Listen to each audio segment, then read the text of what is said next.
ہمارے چینل میں خوش آمدید۔ تو چلیے شروع کرتے ہیں آج کی کہانی۔ السلام علیکم چچی جان، کیسی ہیں آپ؟ ارے بیٹا، میں تو بالکل ٹھیک ہوں۔ تم بتاؤ کہاں تھے اتنے دن؟ تمہیں تو اپنی چچی کی یاد بھی نہیں آتی۔ پہلے پھر ہفتے میں ایک بار چکر لگا لیتے تھے، مگر اب تو تمہارا دیدار کیے ہوئے مہینہ گزر جاتا ہے۔ عالیہ صاحبہ شکوہ کیے بغیر نہ رہ سکی۔ چچی جان، آپ کو پتہ تو ہے آفس کے کام۔ بس زیادہ بہانے بنانے کی ضرورت نہیں۔ جو لوگ اہم ہوتے ہیں ان کے لیے انسان وقت نکال ہی لیتا ہے، مگر ہم تمہارے لیے کہاں اہمیت رکھتے ہیں؟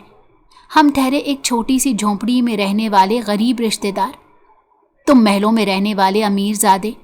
تمہیں اب کہاں اپنی غریب چچی کی یاد آئے گی؟ ارے کیسی باتیں کر رہی ہیں چچی جان، آپ ہمیشہ مجھے شرمندہ کرتی ہیں۔ اسے ایک بار پھر سے یہاں آنے پر پچھتاوا ہو رہا تھا۔ مجھے زرمینہ دکھائی نہیں دے رہی، وہ کہاں پر ہے؟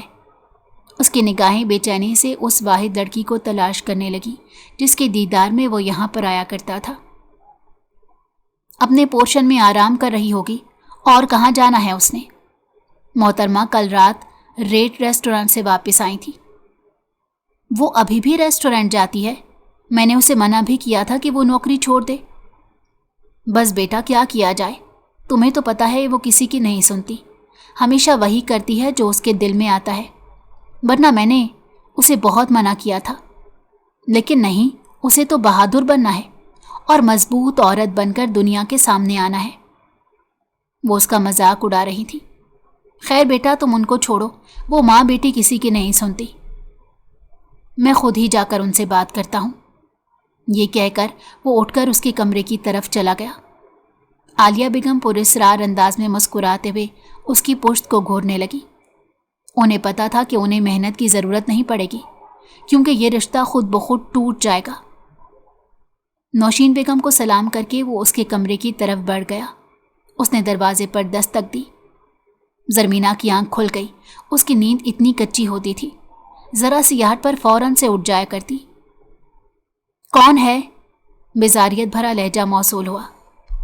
میں ہوں، دروازہ کھولو، تم سے ضروری بات کرنی ہے۔ سکندر نے اپنے لہجے کو پرسکون رکھنے کی ہر ممکن کوشش کی۔ میں اس وقت بہت تھکی ہوئی ہوں، آرام کر رہی ہوں۔ میں جانتا ہوں کہ تم اٹھ چکی ہو، اب دوبارہ تمہیں نیند نہیں آئے گی۔ زرمینہ گہری سانس لیتے اٹھی اور اپنے بال سمیٹنے لگی۔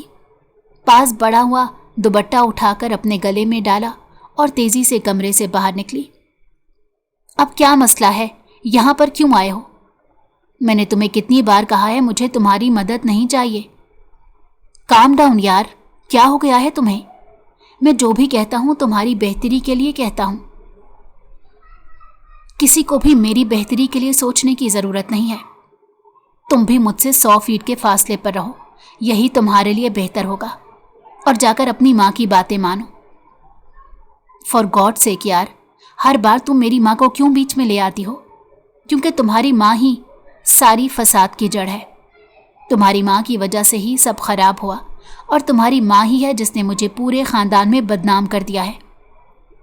خیر، مجھے لوگوں کی باتوں سے بالکل فرق نہیں پڑتا، اور نہ ہی اب میں کسی کی بات کو سیریس لیتی ہوں، مگر یہ میرے ہاتھ دیکھو۔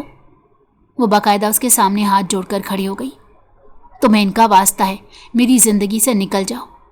میری ٹینشن لینا چھوڑ دو، اور نہ ہی میری فکر کیا کرو۔ مجھے سب کی ضرورت نہیں ہے۔ میں جانتی ہوں کہ میرے لیے کیا ٹھیک ہے اور کیا غلط۔ میں اپنی زندگی کے فیصلے خود کر سکتی ہوں۔ مجھے روکنے ٹوکنے کے لیے میری ماں موجود ہے۔ کسی اور کو میرا سربراہ بننے کی کوئی ضرورت نہیں۔ یہ دنیا بہت چالاک ہے۔ یہاں پر جگہ جگہ بھیڑیوں کے روپ میں لوگ چھپے ہوئے ہیں۔ تم ابھی ان مردوں کی چالاکیوں سے واقف نہیں ہو، اور نہ ہی تم ان شاطر مردوں کی فطرت کو پہچانتی ہو۔ مجھے ڈر ہے کہیں ایسا نہ ہو تم کسی کا شکار بن جاؤ۔ اس سے پہلے کہ وہ مزید کچھ کہتا، زرمینہ کھلکھلا کر ہنسنے لگی۔ ارے آپ کا بہت شکریہ جو آپ نے میری اتنی فکر کی۔ بس اب آپ کا ٹائم پورا ہو گیا، آپ یہاں سے جا سکتے ہیں، اور مہربانی کیا کریں ہر بار یوں منہ اٹھا کر میرے کمرے میں نہ آیا کریں۔ ہر انسان کی پرائیویسی ہوتی ہے، और मेरी प्राइवेसी आपकी वजह से हर बार डिस्टर्ब होती है। जाएं, जाकर अपनी चच्ची के पास बैठें जिनकी जहनियत आपकी तरह की है, क्योंकि ना तो मैं उन लोगों में से हूं और ना ही मुझे आप लोगों में घुलने मिलने का कोई शौक है। ये कहकर वो उसके मुंह पर खट से दरवाज़ा बंद कर चुकी थी। सिकंदर ने गुस्से से अपनी मुट्ठियां भींच ली। उसे समझ नहीं आ रहा था वो इस लड़की को कैसे समझाए, उसे कैसे इस रेस्टोरेंट में जाने से रोके जहां पर आए रोज़ मुख्तलिफ गैर कानूनी सरगर्मियां होती थी, जहां पर आए रोज़ मासूम वेट्रेस के सौदे होते थे। आज तुम काफ़ी देर से आई हो, मैनेजर बहुत गुस्सा कर रहा था। आज तुम्हें पता है कि रेस्टोरेंट में बहुत बड़ी पार्टी रखी गई है, बड़े बड़े अमीरजादे यहाँ आ रहे हैं और बहुत ज़्यादा काम है। तुम्हें मैनेजर ने जल्दी पहुँचने को कहा था। और जो उस शाम फिर से थोड़ी सी लेट पहुँची थी, कोमल की बात पर गहरी सांस लेकर रह गई। तुम्हें तो पता है कि वहाँ पर ट्रांसपोर्ट का कितना मसला है, गाड़ी मिलने में भी 1 घंटा निकल जाता है और आज तो कोई गाड़ी आ ही नहीं रही थी।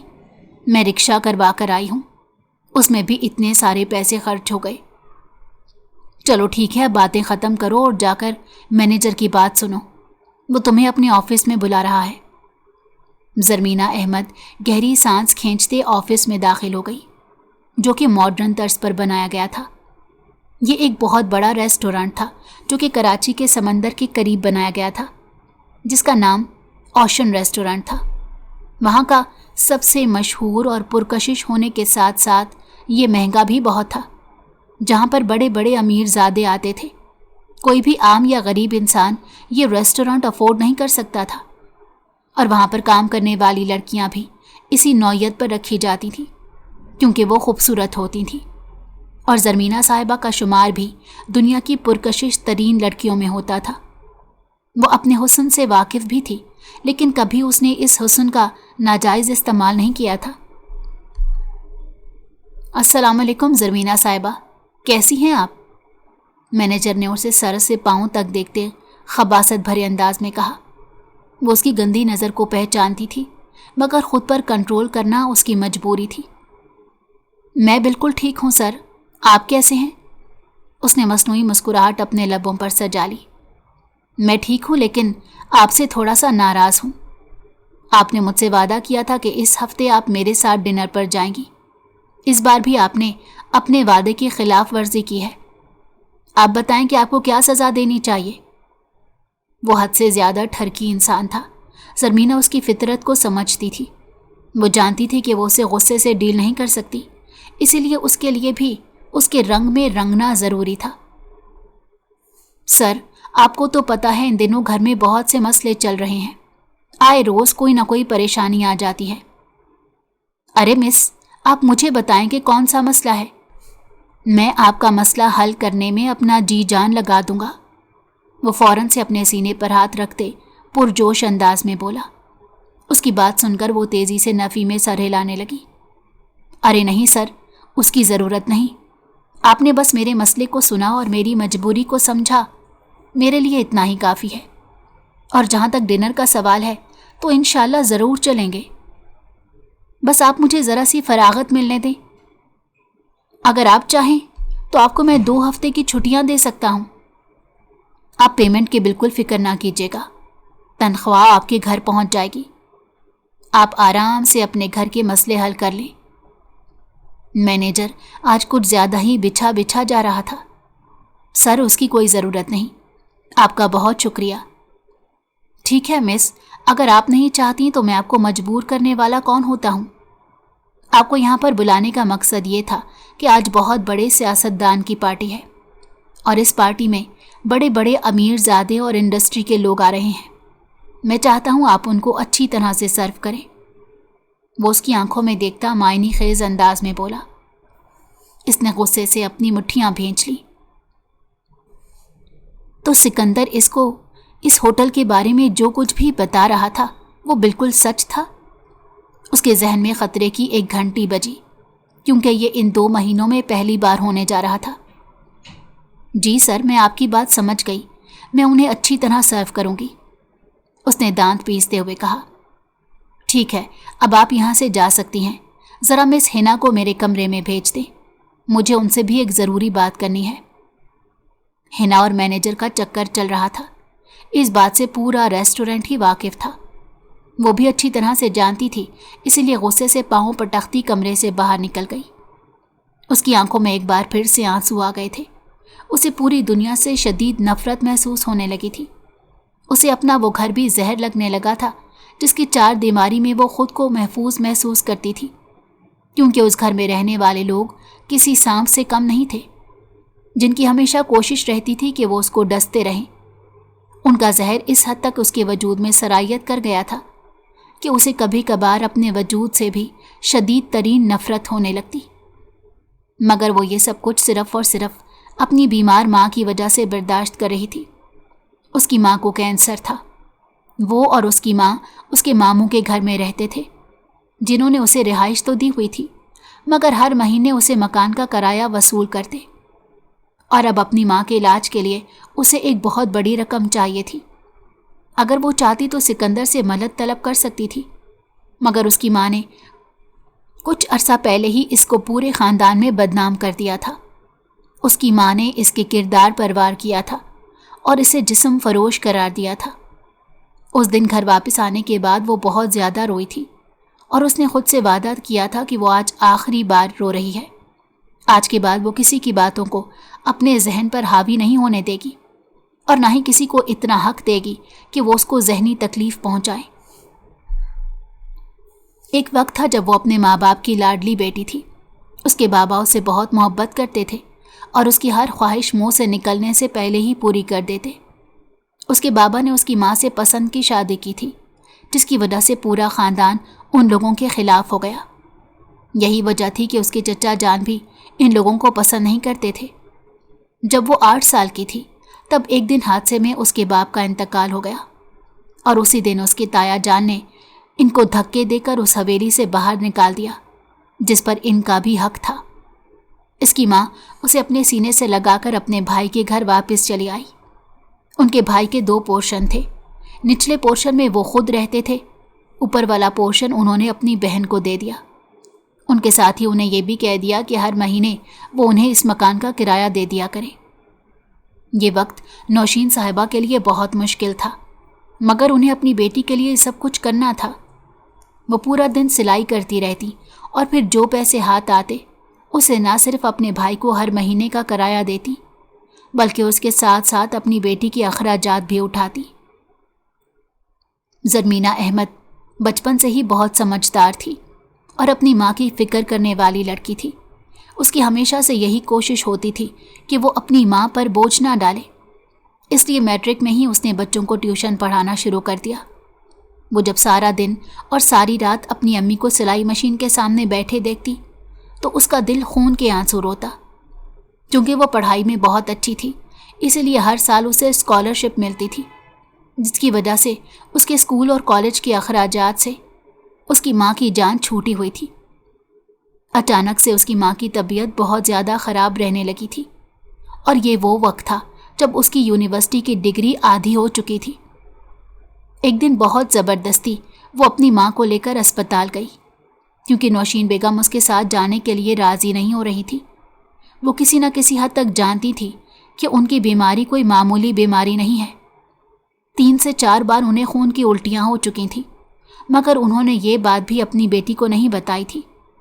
اور پھر جب رپورٹس آئیں تو زرمینہ احمد کو یوں محسوس ہوا 7 آسمان اس کے سر پر گر گئے ہوں۔ وہ وہیں زمین پر بیٹھ گئی اور پھوٹ پھوٹ کر رونے لگی۔ اس وقت اسے کسی چیز کا ہوش نہیں تھا۔ اس وقت اس کے ذہن میں صرف اور صرف یہ بات تھی کہ اس کی ماں کی جان خطرے میں ہے۔ اس کی ماں اس کے لیے بہت اہمیت رکھتی تھی، اور اپنی ماں کے لیے وہ کسی قسم کا رسک نہیں لے سکتی تھی۔ اور یہی وہ وقت تھا جب اس نے اپنی ڈگری کو بیچ میں چھوڑ دیا اور جاب کی تلاش میں در بدر گھومنے لگی۔ وہ یہ بات بھی جانتی تھی کہ آدھی ڈگری کے ساتھ جاب ملنا مشکل نہیں ناممکن ہے۔ ریسٹورنٹ میں اس کی خوبصورتی کی وجہ سے اسے جاب مل گئی، مگر اس نے یہ سب کچھ اپنی ماں کے لیے قبول کر لیا۔ جب سے اسے اپنی ماں کی بیماری کے بارے میں پتہ چلا تھا، تب سے وہ چھوئی موئی لڑکی نہیں رہی تھی۔ बल्कि एक बहुत मजबूत लड़की बन गई थी, जिसको इस बात का भी पता चल गया था कि उसने कैसे ज़माने को हैंडल करना है। मगर लड़की जितनी मर्जी चालाक क्यों ना बन जाए, बाज़ औक़ात एक ऐसा वक्त आता है जब वो अपनी सारी बहादुरी भूल जाती है, और ये वो वक्त होता है जब बात उसकी इज्जत पर आ जाती है। शायद ज़मीना ने यह चीज़ नज़रअंदाज कर दी थी। उसे ओशन रेस्टोरेंट में काम करते तकरीबन 2 महीने गुजर चुके थे, और इन 2 महीनों में पहली बार वहाँ ग्रैंड पार्टी होने जा रही थी, वरना उससे पहले तक सब कुछ नॉर्मल था। बड़ी बड़ी एलीट क्लास वहाँ पर आती थी और जाते हुए उसे टिप देकर जाती थी। बाज़ों का तो एक ही दिन में उसके पास अच्छे खासे पैसे जमा हो जाते थे। कुछ लोग उसे अपने साथ चलने की पेशकश भी किया करते और कुछ लोग उससे घटिया बातें करते, मगर वो सब कुछ अपनी माँ की वजह से नज़रअंदाज कर रही थी। खुदा का शुक्र था कि उसने पहले ही डॉक्टर से इस बारे में बात कर ली थी, क्योंकि अभी कैंसर पहली स्टेज पर था, मगर उसके लिए भी एक बहुत बड़े ऑपरेशन की ज़रूरत थी। वो फ़िलहाल अपनी माँ को दवाइयाँ लेकर दे रही थी और उसके साथ साथ ऑपरेशन के पैसे भी जमा कर रही थी। दूसरी तरफ मोमानी भी हर महीने उससे बेशर्मों की तरह किराया मांगने आ जाती, और पिछले 2 महीनों से उन्होंने किराया बढ़ा दिया था, इस बात को नज़रअंदाज किए बगैर कि ऊपर वाले पोर्शन में वो माँ बेटियाँ कितनी मुश्किल से ज़िंदगी की गाड़ी खींच खींच कर चला रही हैं। उसकी मामू जान उससे जब भी खैरियत पूछते, उसके दिल में नफ़रत भर जाती थी। उनका पलटकर जवाब देने का भी दिल नहीं चाहता था। जब उसने यूनिवर्सिटी में एडमिशन लिया था, तब सिकंदर भी उसके साथ उसी यूनिवर्सिटी में गया था। दोनों की अच्छी खासी दोस्ती थी और बाइंडिंग भी अच्छी थी। वो उसे पसंद करता था, ये बात ज़मीना अहमद जानती थी, मगर वो इस चीज़ से भी वाकिफ़ थी कि उसकी दूसरी मोमानी उसे बिल्कुल पसंद नहीं करती, और इस बात का अंदाज़ा उसी से ही हो जाता था कि वो जब भी उसके मामू के घर आती थी, सिर्फ वही वक्त गुजार कर वापस चली जाती। आज तक उन्होंने अपनी भाभी के घर आने की कोशिश नहीं की थी, और ना ही कभी उन्होंने ये जहमत की थी कि वो उनकी खैरियत का दरियाफ्त कर लेती। कभी कभार किसी शादी वगैरह पर अगर मुलाकात हो जाती तो रूखे मुंह सलाम कर लेती या फिर सलाम का जवाब दे देती थी। दूसरी तरफ नौशीन बेगम की बड़ी ख्वाहिश थी कि वो अपनी बेटी ज़रमीन की शादी सिकंदर से करवाएं। जब उसे इस बारे में पता चला तो उसने साफ इनकार कर दिया कि मैं किसी ऐसी औरत के घर नहीं जाऊंगी जिसने कभी भी मेरी माँ की इज्जत ना की, और जो मुझे भी सिर्फ़ और सिर्फ इसी वजह से बुरा ट्रीट करती है कि मैं एक गरीब ख़ानदान से ताल्लुक़ रखती हूँ और एक गरीब माँ की बेटी हूँ। अगर मेरा बाप ज़िंदा होता और दौलत कमा रहा होता तो देखते आप कि कैसे ये लोग हमारे आगे आगे बिचते। अब ये हमारी मजबूरी समझकर हम पर हंसते हैं। मेरा बस चले तो मैं इनकी हंसी को नोच डालूं। और जहाँ तक सिकंदर का सवाल है, उसके सर पर मोहब्बत का भूत चढ़ा हुआ है। वो भी शादी के कुछ ही दिनों में उतर जाएगा, क्योंकि हर इंसान के लिए उसके माँ बाप बहुत अहमियत रखते हैं। मैं नहीं चाहती कि शादी के 2 दिनों बाद ही वो मेरे साथ वैसा सलूक करने लगे जैसा उसकी माँ चाहे। मैं जानती हूँ कि मेरी इज़्ज़त किस चीज़ में है। उसने अपनी माँ की भी ब्रेन वॉशिंग कर दी थी। नौशीन बेगम भी अब खामोश हो गई थी। वो भी सिकंदर के मामले में उसे परेशान नहीं करती थी, मगर जब वो रात गए तक घर के अंदर दाखिल होती और मोहल्ले वाले उसके किरदार के बारे में बातें करते तो नौशीन बेगम का दिल खौफ से कांपने लगता। वो ये सब कुछ बर्दाश्त नहीं कर सकती थी। वो जानती थी कि उनकी बेटी किस कदर मजबूत किरदार की मालिक है। उन्हें समझ नहीं आती थी वो मोहल्ले वालों को कैसे समझाएं, और फिर जब उनकी भाभी भी मोहल्ले वालों के साथ खड़ी होकर उनके खिलाफ बोलने लगती तो इनका दिल कट कर रह जाता, क्योंकि यहाँ अपने भी गैरों में खड़े होकर उन पर पत्थर बरसाते थे। कुछ दिन पहले भी आलिया बेगम नौशीन साहिबा के पास आई थी। आजकल सिकंदर के कुछ ज़्यादा ही तुम्हारे पास चक्कर लग रहे हैं। ऐसी वैसी कोई बात नहीं, वो बस तीमारदारी करने आता है, उन्होंने धीमे से अंदाज में जवाब दिया। इस तरह की कोई बात ना ही हो तो अच्छा है, वरना उसकी माँ को तो तुम अच्छे तरीके से जानती हो। अगर उसे ये पता चला कि तुम उसे अपने घर में जानबूझकर बुलाती हो तो वो सारा घर सर पर उठा लेगी। किस तरह की बातें कर रही हैं भाभी? नौशीन बेगम बेचैनी से बोली। आप जानती हैं कि ज़रमीन इसके साथ शादी नहीं करना चाहती। अरे नहीं, असल बात तो यह है कि तुम्हारी बेटी इस काबिल ही नहीं कि वो इतने बड़े घर में जाए, मगर उसके बावजूद भी उसने इस बेचारे बच्चे को अपने पीछे लगा लिया है और उसकी ज़िंदगी बर्बाद कर रही है। मेरी बेटी उसे मना कर चुकी है। अब अगर वो उसके पीछे आता है तो ये उसकी गलती है और उसकी माँ की तरबियत की कमी है। नौशीन बेगम बोले बगैर ना रह सकी थी। उनका बीपी एकदम से बहुत ज़्यादा हाई कर गया। उनकी तबीयत बहुत ख़राब होने लगी। आलिया बेगम कुछ देर तक खड़ी होकर मुस्कुराते हुए उनके तड़पते वजूद को देखती रही। इसी तरह से किसी दिन तुम्हारी मौत हो जाएगी और तुम खामोशी से ये घर भी छोड़कर चली जाओगी। मैं तो बस उसी दिन का इंतज़ार कर रही हूँ। ठीके से अंदाज में वो अपनी बात मुकम्मल करती वहाँ से चली गई। नौशीन साहिबा उनसे पूछना चाहती थी कि आखिर उन्होंने अपनी भाभी को ऐसी कौन सी तकलीफ़ दी जो वो लोग उनसे इतनी नफ़रत करते थे। इन्होंने तो कभी किसी को अपनी वजह से परेशान भी नहीं किया था, कभी 1 रुपया भी किसी से नहीं मांगा था, बल्कि हमेशा अपने अखराजात खुद उठाए थे। शादी के बाद उन्होंने अपने सारे जेवरात बेच दिए थे, सिर्फ़ और सिर्फ घर के अखराजात चलाने के लिए। अपने शौहर की दी हुई कीमती अंगूठी, जो कि उनकी आखिरी यादगार थी, वो भी उन्होंने अपनी बेटी की अच्छी तरबियत की नज़र कर दी। उनका शिकवा आलिया बेगम के साथ नहीं था, बल्कि अपने भाई के साथ था, जो कि अपनी बीवी की बातों में आ चुके थे और उन्हें अपनी बीवी के अलावा कोई और सच्चा लगता ही नहीं था। जल्दी से ये ऑर्डर लेकर बाहर जाओ, सरदार अहद शाह आ चुके हैं। ज़मीना ने गहरी सांस लेते ट्रे उठाई और बाहर चली गई। उसने इस इंसान का बहुत नाम सुन रखा था। वो हैरान हो रही थी कि एक मीटिंग के लिए कौन इतनी बड़ी ग्रैंड पार्टी रखता है। वो ट्रे उठाकर अहद की ही मेज़ पर गई। उसे अपने चेहरे पर सबकी नज़रों की तपिश महसूस हो रही थी। बार बार उसका चेहरा गुस्से की वजह से लाल हो रहा था। अहद, जो कि अपने मोबाइल में मसरूफ़ था, बेसाख्ता निगाहें उठाकर देखा और फिर निगाहें पलटना ही भूल गया। सामने ही वो परी चेहरा खड़ा था जिसको वो पिछले 2 सालों से तलाश कर रहा था। ज़मीना के चेहरे के बदलते हुए रंग और फिर वहाँ पर आते जाते हुए गुस्से के तासुरात, ये सब कुछ इतना हसीन था कि वो निगाहें हटा नहीं पा रहा था। उसने एक गिलास अहद के सामने रखा। वो उसके चेहरे की तरफ देखने से परहेज़ कर रही थी। वो इंसान जिसे आज से पहले किसी ने भी इग्नोर नहीं किया था। जो भी लड़की उसे देखती नज़र पलटना भूल जाती थी। आज एक लड़की उसके सामने से होकर गुजर गई थी और मजाल है जो उस लड़की ने इसकी तरफ निगाह उठाकर भी देखा हो। ये बात उसे मुस्कुराने पर मजबूर कर गई।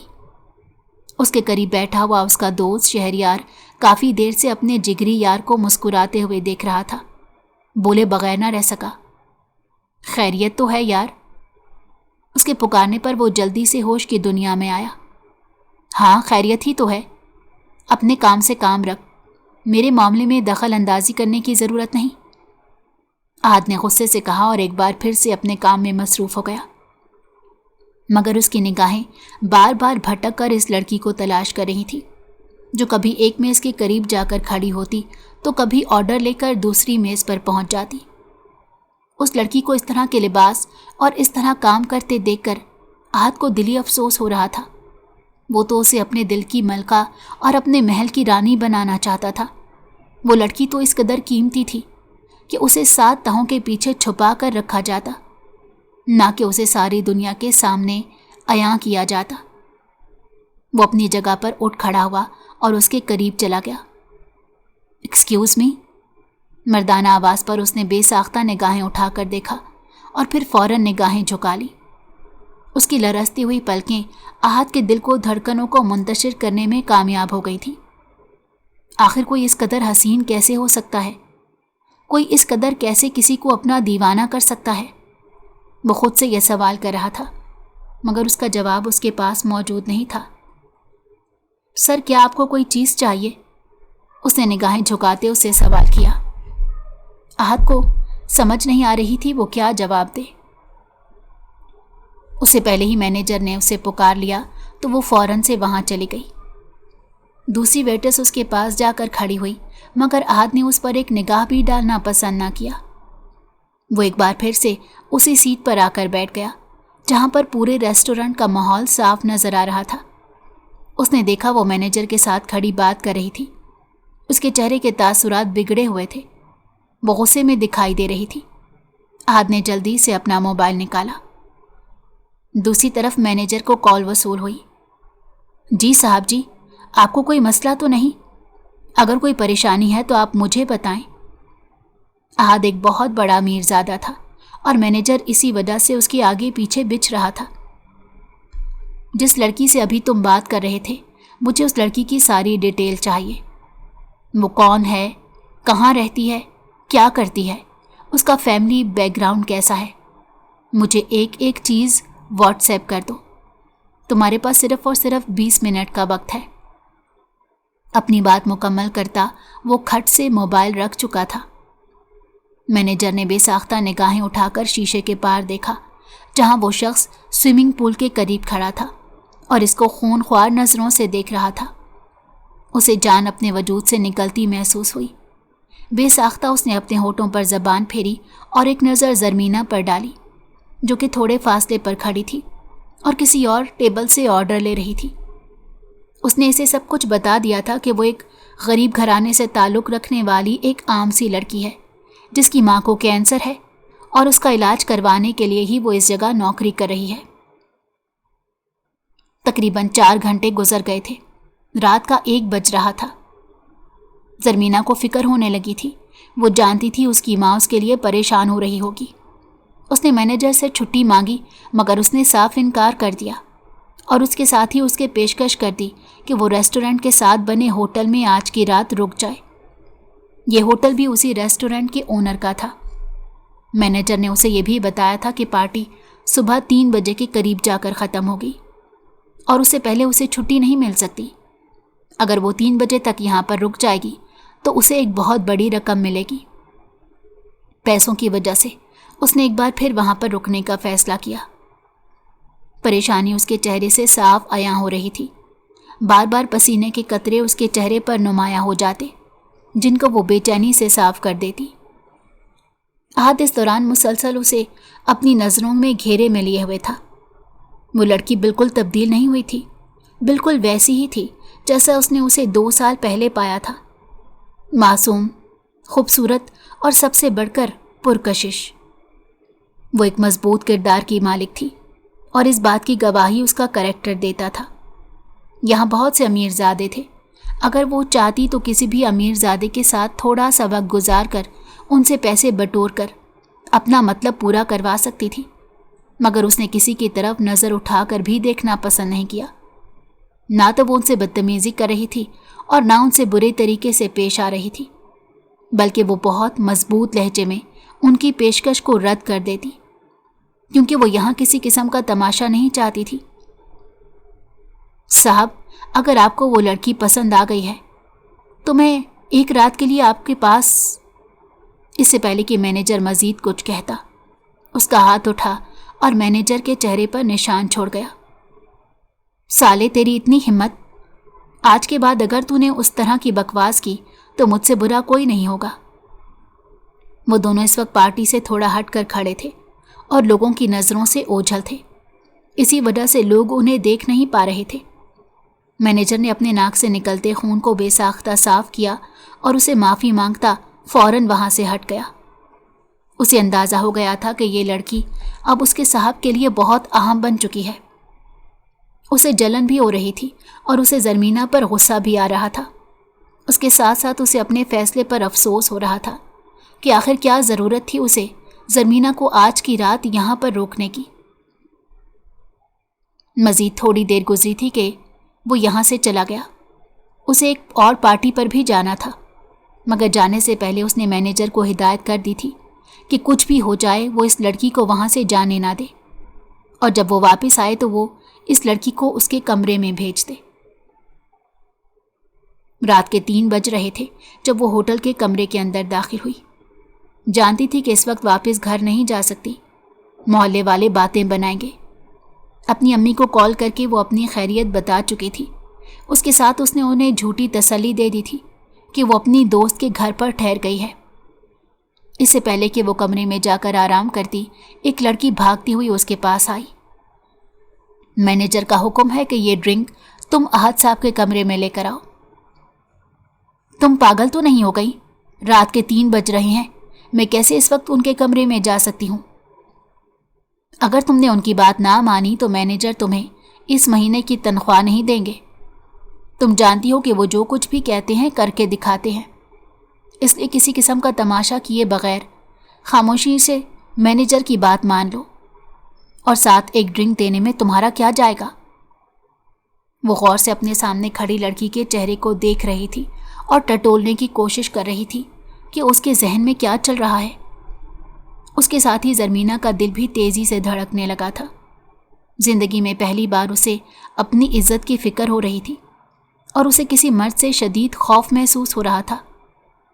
چھوٹے چھوٹے قدم اٹھاتی وہ اس کمرے کی طرف چلی گئی۔ اس نے دروازے پر دستک دی مگر دروازہ فوراً سے کھل گیا۔ دروازہ اندر سے لاک نہیں تھا۔ اس نے ڈرتے ڈرتے کمرے کے اندر قدم رکھا۔ ساری لائٹس جلی ہوئی تھی۔ احد صاحب تھوڑے ہی فاصلے پر بیٹھے ہوئے تھے۔ وہ اسے دیکھ کر بے ساختہ مسکرا دیا، مگر زرمینہ کے دماغ میں خطرے کی گھنٹیاں بج رہی تھیں۔ احد نے سوچا تھا وہ آج اسے پروپوز کرے گا، اس سے اپنی محبت کا اظہار کرے گا اور اسے اپنی بیوی بنا لے گا، مگر وہ یہ بات بھول گیا تھا کہ امیر لڑکیوں اور غریب لڑکیوں کی نہ صرف عادتوں میں بلکہ فطرت میں بھی بہت فرق ہوتا ہے۔ جیسے ہی اس نے اس کے قریب ڈرنک رکھی، احد نے اس کا ہاتھ پکڑا۔ وہ بھول چکا تھا کہ سامنے کوئی ایلیٹ کلاس کی لڑکی نہیں کھڑی، بلکہ ایک معمولی سی غریب لڑکی ہے جس کے لیے یہ ایک ذلت کا مقام ہے۔ وہ اس سب کے لیے پہلے بھی ذہنی طور پر تیار تھی۔ اس نے انتہائی پھرتی کا مظاہرہ کیا۔ اس نے اپنے ہاتھوں میں پکڑا ہوا رومال جلدی سے احد کی ناک پر رکھ دیا جس پر بے ہوشی کی دوا لگی ہوئی تھی۔ وہ دنیا جہان سے بیگانہ ہو چکا تھا، جبکہ وہ بستر سے تھوڑے ہی فاصلے پر کھڑی گہرے گہرے سانس لے رہی تھی۔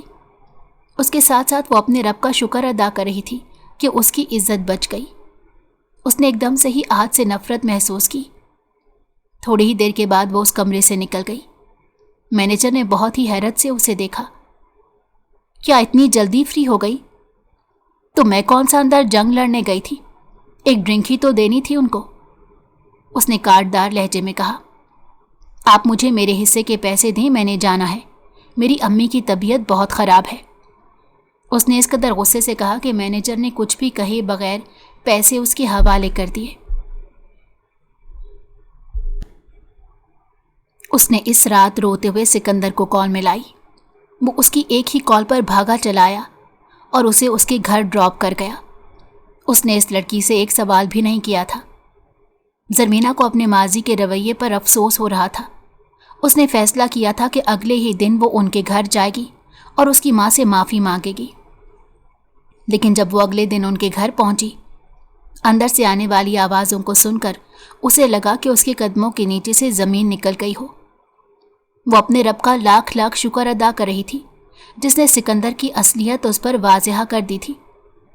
سکندر اپنی ماں سے کہہ رہا تھا، مجھے اس لڑکی کی ذات میں کوئی دلچسپی نہیں، بس ایک بار اس لڑکی کو حاصل کر کے اسے استعمال کرنا چاہتا ہوں، مجھے اس چیز کی اجازت دے دیں، میں آپ سے وعدہ کرتا ہوں شادی کے اگلے ہی دن اسے طلاق دے دوں گا، کیونکہ اس نے میری انا کے ساتھ کھیلا ہے، اس نے میری انا کو کچلا ہے۔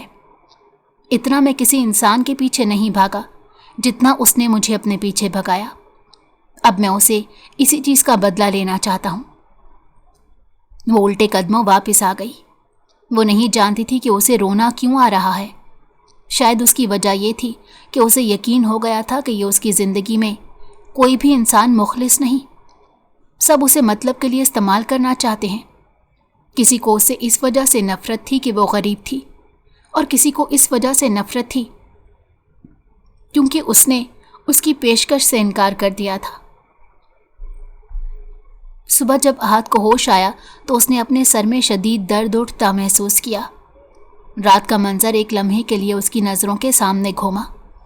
اس کے لبوں پر مسکراہٹ پھیل گئی۔ وہ لڑکی واقعی چالاک تھی، صرف شکل سے ہی معصوم نظر آتی تھی۔ اس کے دل نے بے ساختہ کہا۔ اس کے ساتھ ہی اس کے دل میں اس کے لیے محبت اور بڑھ چکی تھی۔ یعنی اگر اس نے خطرے کی دنیا میں قدم رکھا تھا تو اس کے ساتھ ساتھ وہ اپنی حفاظت کرنا بھی جانتی تھی۔ وہ ایک مضبوط عورت تھی اور احد کو اسی طرح کی مضبوط لڑکیاں پسند تھی۔ اگلے ہی دن زرمینہ نے ریسٹورانٹ کی نوکری چھوڑنے کا فیصلہ کیا۔ اس کے ساتھ ہی وہ دوسری جگہ نوکری تلاش کرنے لگی۔ ایک شام جب وہ انٹرویو دے کر واپس آئی تو اپنے گھر میں بیٹھی شخصیت کو دیکھ کر اسے لگا کہ اس کے قدموں سے زمین نکل گئی ہو، کیونکہ وہاں پر کوئی اور نہیں بلکہ سردار احد شاہ اس کی ماں کے سامنے پڑی چارپائی پر بیٹھا تھا اور بہت ہی خوشگوار ماحول میں اس کی ماں سے باتیں کر رہا تھا۔ ارے بیٹا، رک کیوں گئی؟ دیکھو تو تمہارے باس تم سے ملنے آئے ہیں، اس کی ماں نے پرجوش انداز میں کہا۔ وہ احد سے بات کر کے اندازہ لگا چکی تھی کہ وہ انسان ایک خاندانی بندہ ہے۔ اس نے کچھ بولنا چاہا مگر احد نے آنکھوں ہی آنکھوں میں اسے خاموش رہنے کا اشارہ کیا۔ غصے سے ایک بار پھر اس کا چہرہ لال ہو گیا۔ احد کو بے ساختہ اس پر پیار آیا۔ جلدی سے اس کے لیے شربت بنا کر لاؤ، اس کی ماں نے حکم دیا۔ زہر نہ لے آؤں، وہ دل ہی دل میں بولی تھی۔ غصے سے وہ چیزیں پٹخ پٹخ کر شیلف پر رکھ رہی تھی۔ اس کا بس نہیں چل رہا تھا وہ اس انسان کا منہ نوچ ڈالے۔ وہ اس انسان کو غلط سمجھنے لگی تھی، حالانکہ اس رات غلط فہمی کی بنیاد پر سب کچھ ہوا تھا۔ احد کا غلط ارادہ نہیں تھا، آج وہ اسے یہی بات سمجھانے آیا تھا۔ اس نے شربت کا گلاس اس کے سامنے رکھا۔ احد نے پہلا ہی گھونٹ بھرا کہ اسے کھانسی شروع ہو گئی، کیونکہ اس شربت میں بھر بھر کر کالی مرچیں ڈالی گئی تھیں۔ نوشین بیگم نے غصے سے اپنی بیٹی کو گھورا، کیونکہ وہ اچھی طرح جانتی تھی کہ ان کی بیٹی نے کوئی شرارت کی ہوگی۔ وہ بالکل انجان بن گئی اور معصوم سی شکل بنا کر اپنی جگہ پر جا کر بیٹھ گئی۔ دراصل میں آپ کو یہ بونس دینے آیا تھا، آپ کی اس ہفتے کی پرفارمنس بہت اچھی رہی، یہ کہہ کر اس نے پیسوں سے بھرا ہوا ایک لفافہ میز پر رکھ دیا۔ غصے کی وجہ سے اس کی آنکھوں میں خون اتر آیا۔ اس وقت وہ کچھ بولی نہیں، لیکن جب وہ وہاں سے نکلنے لگا تب وہ اس کا بازو پکڑ کر خون خوار لہجے میں بولی، آپ کو لگتا ہے کہ آپ یہ پیسے دے کر مجھے خرید لیں گے تو یہ آپ کی غلط فہمی ہے۔ آپ کو یہ غلط فہمی کیوں ہو رہی ہے کہ میں آپ کو پیسوں سے خریدنا چاہ رہا ہوں؟ اور وہ میں نے آپ کے لیے نہیں بلکہ خالہ جان کے علاج کے لیے دیے ہیں۔ آپ میری ماں کو جانتے ہی کتنا ہے، اور آپ کا ان کے ساتھ رشتہ کیا ہے جو آپ اس طرح سے بات کر رہے ہیں؟ بے شک ہم دونوں کے درمیان کوئی رشتہ نہ ہو، لیکن وہ مجھے اپنا بیٹا مان چکی ہیں، اور اب آپ اس بات سے انکار نہیں کر سکتی۔ اور وہ پیسے میں نے آپ کو نہیں بلکہ اپنی خالہ جان کو دیے ہیں، تو آپ کا کوئی حق نہیں بنتا کہ آپ اس معاملے میں دخل اندازی کریں اور اپنے اس چھوٹے سے دماغ پر زیادہ زور نہ ڈالا کریں۔ ہر انسان آپ کو استعمال کرنے کے لیے آپ کی زندگی میں نہیں آتا۔ کچھ کی اٹینشن اچھی بھی ہو سکتی ہے۔ آپ ہر کسی کو ایک ہی پلڑے میں رکھ کر نہ تولا کریں۔ وہ جانتا تھا کہ آج ہی اس کی ماں کا آپریشن ہے اور اسے پیسوں کی ضرورت ہے، اسی لیے وہ فوراً وہاں پہنچ گیا تھا۔ تھوڑی دیر کے بعد وہ وہاں سے چلا گیا، جبکہ وہ اس وقت تک اس کی پشت کو دیکھتی رہی جب تک وہ اس کی نظروں سے اوجھل نہیں ہو گیا۔ اسی شام اس کی ماں کا آپریشن کامیاب ہو گیا۔ اس کی ماں کو ایک نئی زندگی مل چکی تھی۔ وہ شام کے وقت اس کی ماں کے لیے پھول لے کر آیا تھا۔ دونوں کافی دیر تک ایک دوسرے کے ساتھ باتیں کرتے رہے۔ اپنی ماں کو ہنستا مسکراتا دیکھ کر اسے یکدم زندگی بہت پیاری لگنے لگی۔ اگر آپ یہ سب کچھ صرف اور صرف ہمدردی کے لیے کر رہے ہیں تب بھی آپ کا بہت شکریہ۔ آپ کا یہ احسان میں کبھی نہیں بھولوں گی۔ جب وہ وہاں سے جانے لگا تو وہ بے ساختہ بولی، میں یہ ہمدردی میں نہیں کر رہا بلکہ میرا ایک مقصد ہے۔ بہت جلد میرا مقصد آپ کے سامنے آ جائے گا۔ اس کے چہرے پر پھیلے ہوئے پریشانی کے تاثرات دیکھ کر وہ مسکرا دیا۔ ڈرنے کی ضرورت نہیں، میں آپ کو استعمال ہرگز نہیں کروں گا۔ آپ کی امی جان سے میں نے بات کر لی ہے اور فیصلہ بڑے آپس میں کریں تبھی اچھا ہے۔ چھوٹے بچوں کو ویسے بھی ان کاموں سے دور رہنا چاہیے۔ یہ کہہ کر وہ اس کی ناک پیار سے کھینچتا وہاں سے جا چکا تھا जबकि काफ़ी देर तक वो अपनी नाजुक नाक पर हाथ रख कर खड़ी रही, जहाँ पर उसे आहत के लम्स का एहसास हो रहा था। उस रात वो उसके बारे में ही सोच रही थी जब अचानक उसके जहन में झमाका हुआ कि इस इंसान से वो पहले भी मिल चुकी थी। 2 साल पहले उसकी यूनिवर्सिटी का ट्रिप गया था। सवाद में उनकी गाड़ी ख़राब हो गई थी। वो गाड़ी से थोड़े फासले पर खड़ी सेल्फीज़ ले रही थी जब एक तेज़ रफ्तार गाड़ी उसके करीब आकर रुकी और उसे टकराते टकराते बची। गलती सारी ज़रमीना की थी क्योंकि वो रोड के बीच खड़ी थी, मगर उसके बावजूद उसने चिल्लाना शुरू कर दिया। गाड़ी की ड्राइविंग सीट पर आहत बैठा था, जो कि बहुत पुरशौक अंदाज में इस लड़की को बोलते देख रहा था। इसे वो लड़की पहली ही नज़र में बहुत पसंद आई थी, मगर उस वक्त उसे एक ज़रूरी काम के सिलसिले में जाना था। उसे लगा था वो बाद में दोबारा इस लड़की को तलाश कर लेगा, मगर फिर वो लड़की इसे ना मिली और 2 साल के बाद वो एक वेट्रेस के रूप में एक होटल में काम कर रही थी। इस बार आहत उसे अपने हाथ से निकलने की इजाज़त नहीं देना चाहता था, इसलिए उसने फ़ौरन ही इस लड़की का सारा बायोडाटा निकाल लिया। मैंने आहत के साथ तुम्हारा रिश्ता तय कर दिया है। रात का वक्त था। दोनों माँ बेटी एक साथ बैठी खाना खा रही थी जब उसकी माँ ने यह बात कही। आप क्या कह रही हैं? आप सोच भी कैसे सकती हैं कि वो अमीर ज़्यादा मुझे इज्जत देगा? हम दोनों ख़ानदानों में ज़मीन आसमान का फ़र्क है, कुछ भी एक जैसा नहीं है। फ़र्क बिलाशुबा बहुत ज़्यादा है, लेकिन वो शख्स वाकई तुमसे मोहब्बत करता है। मैं आपको अकेला छोड़कर नहीं जा सकती। तुम मेरी फ़िक्र मत करो, तुम अपने बारे में सोचो। अभी वो दोनों आपस में बातें कर रहे थे कि आहत एक बार फिर से घर में दाखिल हुआ। उसके साथ बहुत सी नौकरानियाँ मौजूद थीं और इस बार उसकी दादी जान भी उसके साथ थी। नौशीन बेगम उन्हें देखकर फ़ौरन उनकी तरफ बढ़ी और उनके गले लग गई। आहत की दादी जान ने बेसाख्ता अपनी होने वाली बहू को प्यार किया, जिस पर उनके पोते की नज़रें आकर अटक गई थीं। वो लड़की वाकई बहुत हसीन थी। दादी ने दिल ही दिल में इस बात की गवाही दी। सब कुछ बहुत अच्छे से हो चुका था, मगर उसके दिल में अभी भी डर था। ऐसा हो सकता है कि किसी इंसान को एक ही नज़र देखकर उससे मोहब्बत हो जाए। वो दोनों इस वक्त सहन में खड़े थे जब उसने बेसाख्ता आहत से सवाल किया। ऐसा हो चुका है मोहतरमा, मैं वाकई आपसे मोहब्बत करने लगा हूँ। कहीं ऐसा तो नहीं कि आपका दिल भी कुछ अरसे बाद मुझसे भर जाएगा और आप मुझे छोड़कर चले जाएंगे? आंसू टूटकर उसकी आंखों से गिरे। आहत ने बेसाख्ता उसे कंधे से पकड़कर अपनी तरफ मोड़ा। ये ख्याल अपने इस छोटे से दिमाग से निकाल दो। मैंने तुम्हें कितनी बार समझाया है कि फजूल बातों के बारे में मत सोचा करो। मैंने तुमसे मोहब्बत की है। मैं ये नहीं कहूँगा कि तुम मेरी ज़िंदगी में आने वाली पहली लड़की हो, मगर ये ज़रूर कहूँगा कि तुम मेरी ज़िंदगी में आने वाली आखिरी लड़की हो। अब तुम्हारे बाद मुझे किसी और चीज़ की तलब नहीं रही।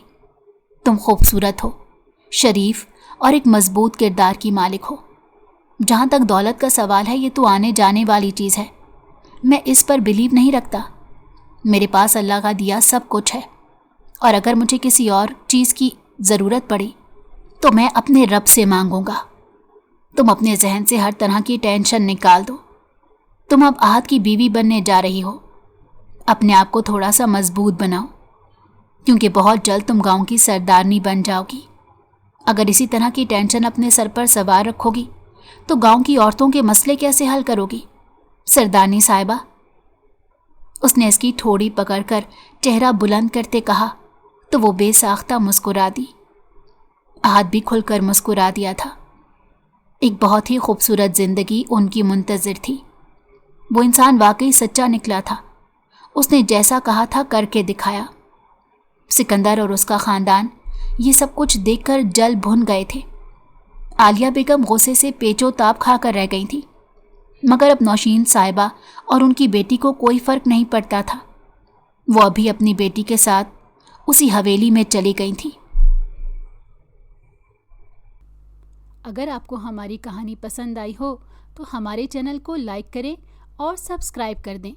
बेल नोटिफिकेशन को भी ऑन कर दें ताकि हमारी आने वाली हर मज़ेदार कहानी आपको वक्त पर मिलती रहे।